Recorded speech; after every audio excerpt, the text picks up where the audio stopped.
Alan's story, Update 2, discovering your friends and figuring out how to communicate. I'm just as surprised as you about updating only a couple of days after my previous post. I was expecting to be writing maybe as early as next week, but I've got some tales to tell. Hope you find them as interesting as I do. I mentioned on Tuesday that word of my relationship's demise was starting to spread. It's pretty amazing how quickly people know your business nowadays. I didn't have the energy to deal with the crap, so I just shut my phone down and left it charging by my bedside. I didn't see any reason for having it anymore because its true purpose was now gone. Yeah, sad thoughts really suck. Wednesday morning was actually pretty good. I got some sleep and actually had the energy to do some push-ups and squats before heading off to school. I didn't stick around after class and was home by 3. I just rolled in when 3 of my friends showed up. I offered them a cup of coffee, but they just grabbed my arm and hauled me out of the house. One of them grabbed my golf clubs that were conveniently set by the side of our house and off we went. Clearly my family and friends were in cahoots. LOL. There's a group of 6 of us that have played hockey together since we were 10. We traveled together, ate together, worked out together, and were pretty much inseparable for 10 months every year. They are like brothers to me. We drifted apart a bit when a couple of us were chasing the dream, but we always kept in touch. The 3 that picked me up were Aaron, Alex, and Andy. Yep, all 4 of our names started with A. The other 2, Warren and Trevor, live and work in other cities now.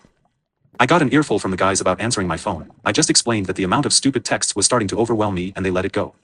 We spent the rest of the afternoon/evening laughing, joking around and competing on the golf course. I avoided drinking. I've learned that it doesn't help a bad mood. Never once was the elephant ever mentioned or addressed. We ended up in the clubhouse after the round and I actually had my first real plate of food since Saturday.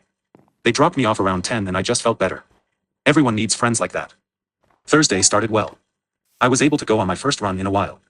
I had a good day at school, but my concentration waned a bit at the end of the day. I went home and started looking through my phone. Wish I hadn't, but here we are. I would appreciate some advice on my responses, please. I've dealt with the obviously positive correspondence. Chris's brother, Steve, thanked me for being a big part of his family for the past 7 years. He also expressed hope that we could work through whatever is going on with us right now. Dude is a genius. He's out east at an Ivy League school. My oldest friend, Declan, sent a really nice positive message about moving forward. He's back in town in a month and wants to catch up. He's currently on tour with his band and I can't wait to see him. There were a bunch of well-wishing messages that I gave a quick response of, thanks. Here's where it gets weird and I need some help. It feels like there are a batch of people that got reminded of my existence when they heard of my misery. I, of course, have a FB and IG account. I've just never really used them. Chris and I set them up in HS and did the usual early connections. It didn't take us long to realize that for us, it was a distraction. I actually didn't realize she still used hers until my brothers showed me on Monday. I checked and Chris had me blocked. It's the messages that are crazy to me. There was a batch that had some combination of, hey, heard you're single, hit me up if you're interested. Another batch of, hey, heard you and Chris broke up, mind if I contact her? I guess that they were at least respectful enough to ask, but jeepers. The rest were more like, how's it going, you and Chris still together? Or what happened? It's only been 5 days. FN vultures. I did have a bunch of extended family and former teammates just touch base and offer a shoulder, so it wasn't all negative. Here's where I'm at. Clearly my outside circle of contacts are talking, assuming, and invested in what's going on with Chris and I.